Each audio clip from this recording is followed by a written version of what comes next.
ঘোড়ামারা দ্বীপ বহু বাড়ি জলের তলায় বিলীন হয়ে গেছে। কবে এই গ্রাম সাগরের বুকে চলে যাবে? বিদ্যুৎবিহীন এই গ্রাম। যখন বন্যা হয়েছিল তখন একতলার ওপর জল, প্রচুর গৃহপালিত পশু মারা গেছে। এখানে কোনো কাজকর্ম নেই, সব ছেলেরা বাইরে গিয়ে কাজকর্ম করে। ঘোড়ামারা দ্বীপের অঙ্গনওয়াড়ি স্কুল, বিডিও অফিস, বাজার, এখানে একটা হাই স্কুল আছে, সোলার প্রজেক্টও আছে।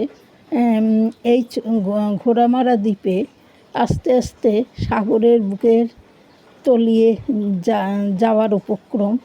এখন অবশিষ্ট কিছু আছে। কবে এইটুকুও বিলীন হয়ে যাবে সমুদ্রগর্ভে, তার জন্যে এখানকার মানুষেরা আশঙ্কায় দিন গোনে। তারা ভাবছে যে আবার কোথায় তারা ফিরে যাবে, কোথায় তাদের ঘরবাড়ি তৈরি করবে এবং কোথায় তারা জায়গা কিনে থাকবে। তাদের সেই সামর্থ্যটুকু নেই, তাই তারা আশঙ্কায় দিন গুনছে।